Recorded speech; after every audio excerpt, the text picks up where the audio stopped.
Mr. Vidal, it's an honor to have you here. It's a pleasure Well, to be here in Austin, a city that I have never before visited. well, we welcome you, Thank you. and I welcome you particularly as the ambassador. I want to ask you to begin about your remarks at the Texas Book Festival Gala. That is why you are in Austin for the Texas Book Festival. Yes. I'm going to try to distill them at some peril because you'll probably correct me. But the essence of what you said was that there was a deliberate effort to steal the 2004 presidential election in the state of Ohio. Right. And that Robert Kennedy, Jr., who wrote an article for Rolling Stone that was then, I believe, published as a book, alleged this, and with some facts he believes to back up that point, and you wrote a foreword to this. Is that correct? I wrote a foreword. John Conyers, a very distinguished member of the House of Representatives. From Michigan. From Michigan. Yes. And Conyers is the ranking Democrat on the Judiciary Committee of the House of Representatives. Yes. He is an honorable man, by no means a great partisan, and he decided, after all the reports that were coming in about how 2004 had been stolen like 2000 in Florida, with the same Diebold machinery, the electronic machines that can be so easily hacked, and were easily hacked in both Florida and then again later in Ohio. Ohio was a swing state. As he was only the minority chairman of the Judiciary Committee of the House of Representatives, he put together a team. Detectives. They went up there. They went from one polling booth to another. They interviewed everybody, except the one person who was in charge of the corruption of the election. And I pray that what I'm saying on television will lead to a lawsuit, because I would like to get Mr. Blackwell, now running for governor. He was the Secretary of State at the time. Secretary of State. Well, he just did everything wrong. And sneered at Congressman Conyers and his crew. He would not testify. We have entered a period in which nobody in government can ever be held accountable for anything, and everything is secret. Why? Well, the terrorists are watching us all the time, aren't they? Says Mr. Gonzalez. We can't give away our secrets to this nonsense. The American people, when I was a young man and in the Army of the United States, stationed in the Pacific, we were very skeptical kids. We didn't accept all this nonsense that we were being told. We can't tell you what we're doing. We objected, and so much so that toward the end of the World War II, I hate to bring up ancestral memories for people in the United States of amnesia, but let me bring it up. We had no defenders. We had a great emperor, Franklin Roosevelt, who promptly died just before the war ended. Suddenly there we are. There's nobody in our defense except Harry Truman, this little nobody in the Senate, who has a Truman Committee.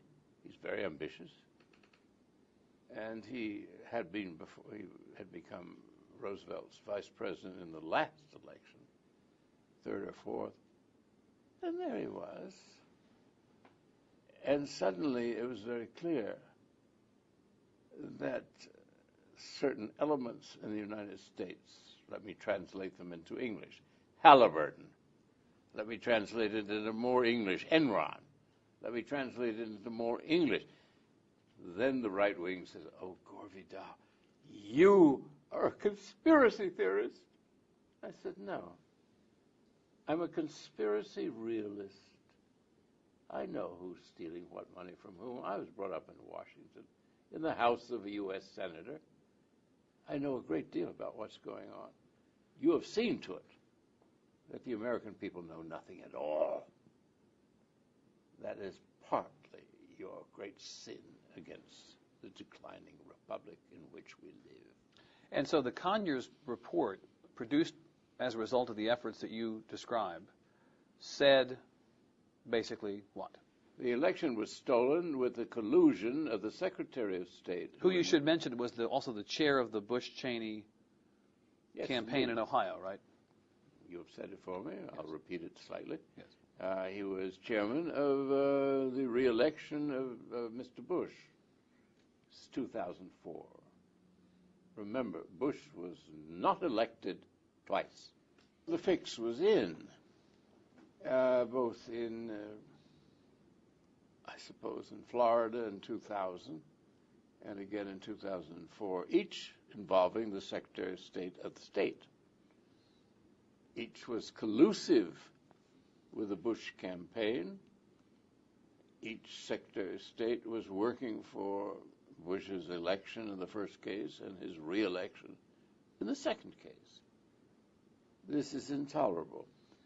Why was more not made of it? Well, you ask a good question, which I cannot answer. Albert Gore Jr. has got to answer it for the first one, and Senator Kerry for the second one. I don't understand why. Why is the press, which, if you believe the conventional wisdom, was with Senator Kerry all along, why is the press not made more of an issue? You know, I know you're not a huge fan of the New York Times and Washington Post. Well, they were not with him. The main press had looked at the polls. The polls had said that he was winning. The press is essentially a whore. It'll be for whomever pays their bills. The press belongs to corporate America. We have to go back to who owns what. They may appear to be for this candidate or that candidate. They may appear to be for virtue or this or that. They never are. They are there for big money. So there are no quarters of the press these days that you look to and think, they're doing it right, they're not about greed, they're about the fiduciary responsibility that they have with their readership and with the country. Nobody out there. There's nobody in the press that has the interest of the United States at heart. Nor does it seem that after the stealth of first Florida, then Ohio, Ohio was the end of the republic. How do you explain the republic to the American press, who knows nothing? And the people who work for them know nothing. And if they are, they're paid even more money not to know anything, to keep their traps shut. You don't have to have a law degree to understand the Constitution. I've been lecturing on it for 50 years. I think I know what's in it. So the conspirators in Ohio, back to that for a second, as you see it, are Mr. Blackwell, the Secretary of State, is now running, it appears unsuccessfully, for governor. Thank heavens. The makers of the, do you Diebold. fault those people, the makers of the electronic voting machines? Who else is at fault here in your mind? Well, read John Conyers' book, to which I had written a preface. He names names. Mm-hmm. Now, the proof of what I am saying, this is not just idle chat. The proof of what I am saying, I think one of the most really ridiculous papers in the United States is the New York Times. It's always on the side of the big money and the big corporations. It'll go back and forth with candidates, and, you know, suddenly they realize they're on the wrong side of something, so they do a piece to reverse themselves. The New York Times would not mention, much less review, John Conyers' book. This is the respected Democratic head of the Judiciary Committee. The Washington Post never mentioned it. So they didn't, the Washington Post didn't review it, New York Times didn't review it. Yeah. The only national paper that did, and it's hardly national, is the poor Boston Globe. Always at least 2 beats behind everybody else. Now, of course, if I were in the White House, what I'd say is, you mean the New York Times, which revealed our wiretapping and surveillance? You mean the New York Times, which reveals secrets that causes us to seek redress against their reporters? Or the White House would say, you mean the Washington Times, which blew the lid off of the secret prisons that were bringing terrorists to in Europe? Washington Times, you brought up an alien well, the Washington Post. aspect. The Washington Post. Yeah. So because the White House takes the position that the Washington Post and the New York Times are allied against them. It sounds like that you take a different view of those papers. Well, that is the game they play. It's known as projection. I can remember in 2000, they were sending out the word just as they were about to rip off the election. Albert Gore is going to try to steal this election. My cousin Albert, you can't imagine him stealing a pen off the floor. This isn't in him. It's not Gore-ish. He was not about to steal anything, and they knew it. But they were going to steal the election from Albert Gore. So you begin by smearing him. That's what they do. Whenever they're about to commit a crime, they accuse the other person of the crime. And they get away with it because it's their press. Why is it their press?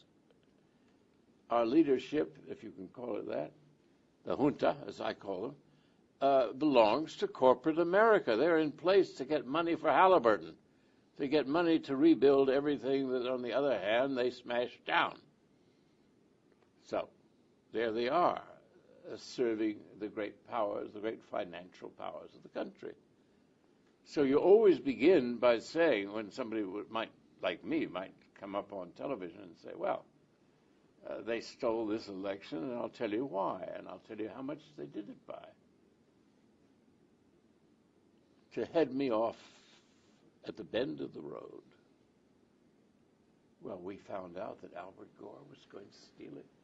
I mean, we had to act quickly.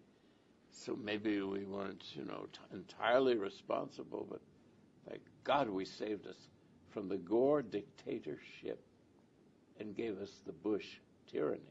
Would Gore have been a good president, your cousin?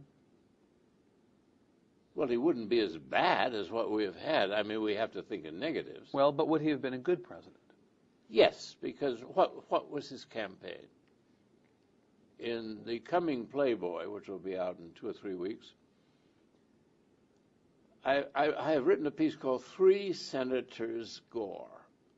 Number 1 was the great Senator Gore, my grandfather. This is Thomas Pryor Gore. From Oklahoma. He invented Oklahoma.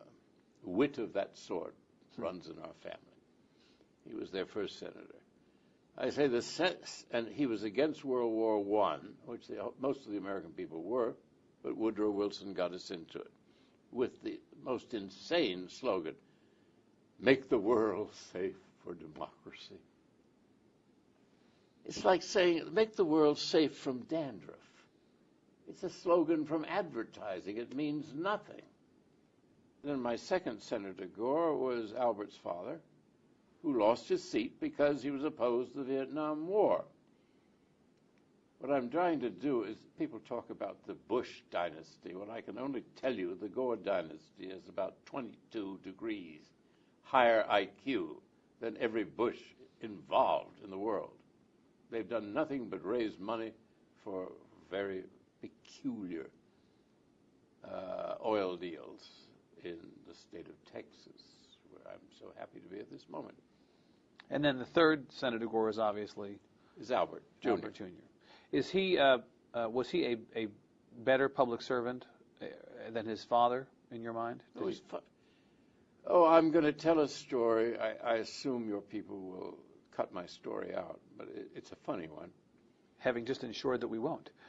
But that's all right. I'm not so sure of that. Yeah. But anyway, there was a great journalist called Murray Kempton, who would be perfectly unknown down here.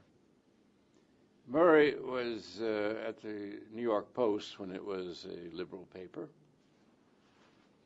and founded by Alexander Hamilton, of all people.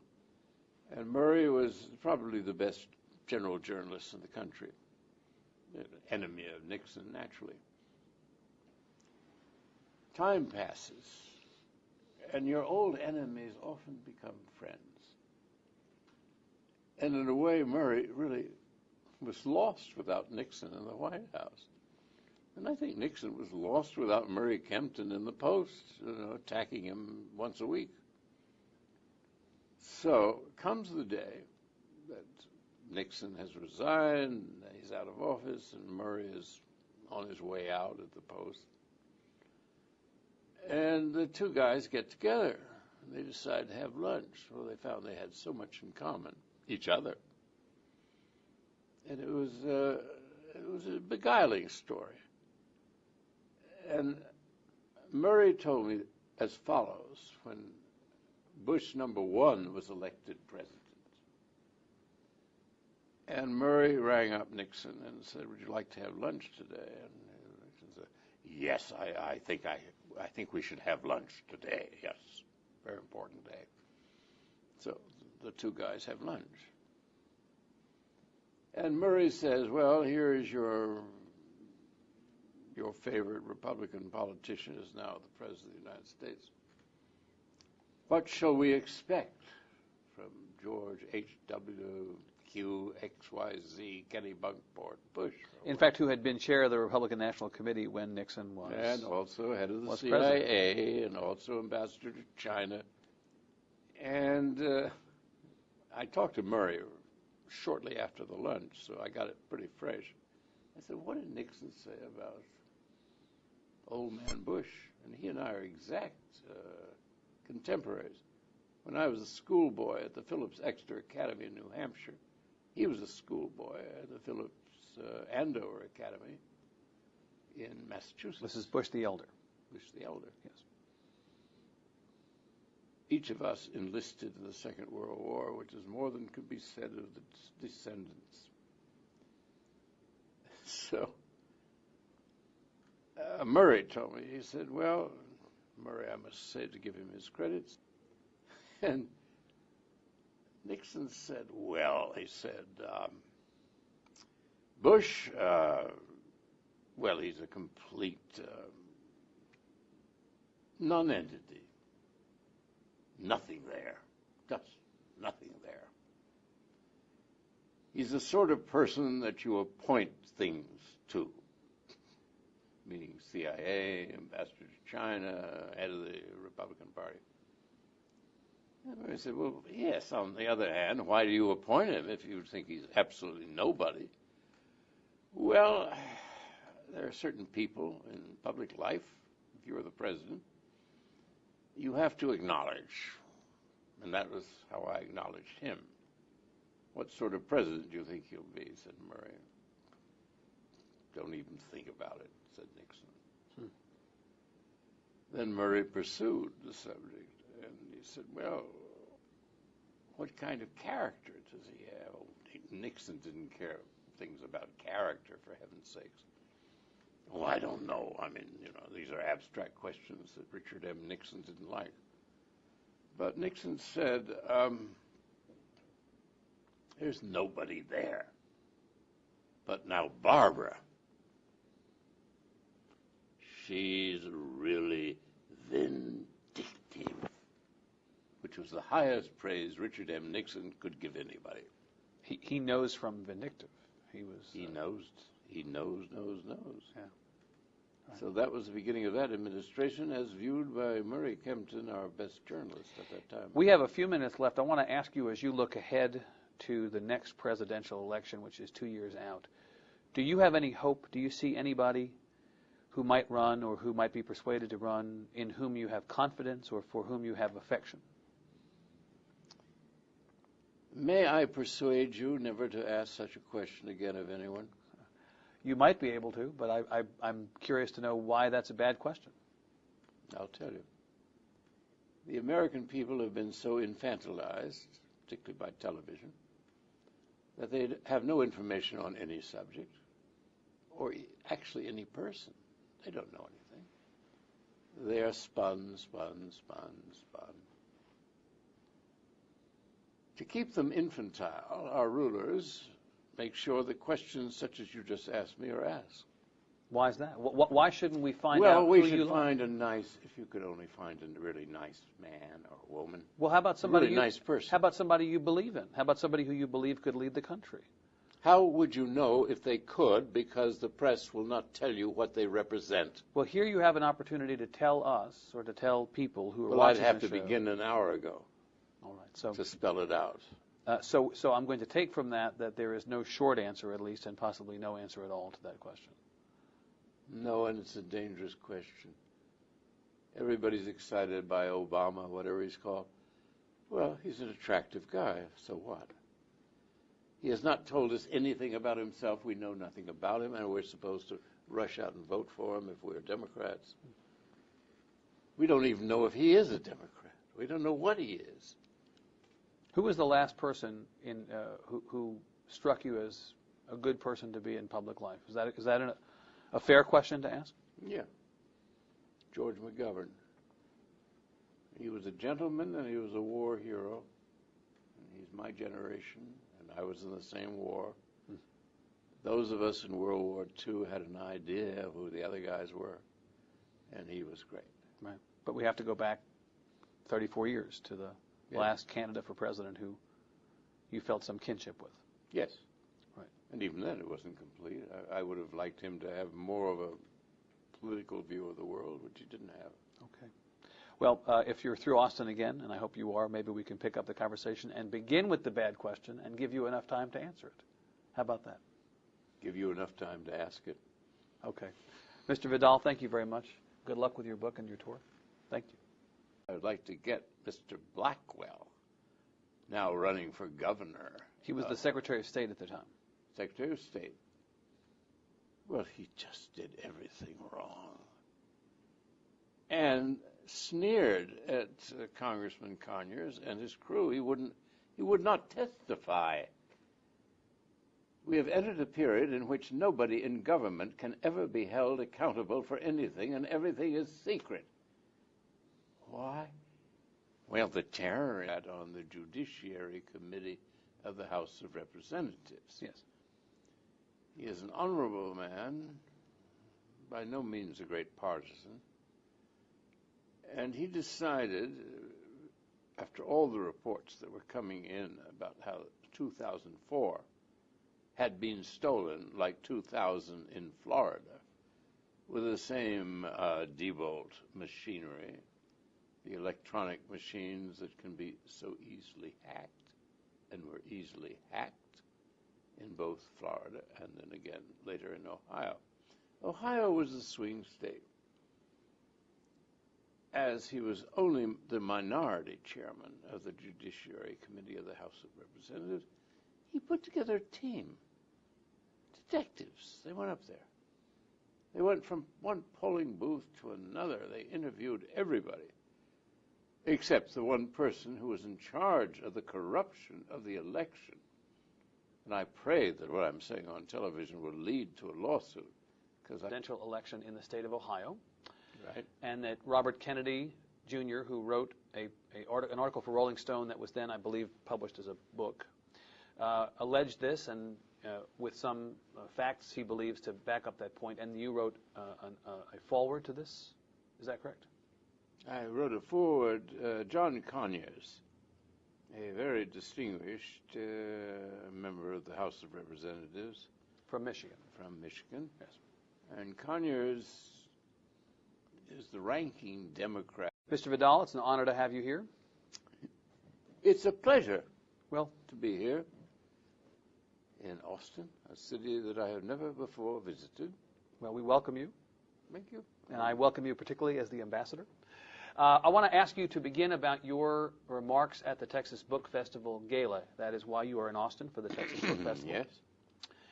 Yes. I'm going to try to distill them at some peril because you'll probably correct me. But the essence of what you said was that there was a deliberate effort to steal the 2004 presidential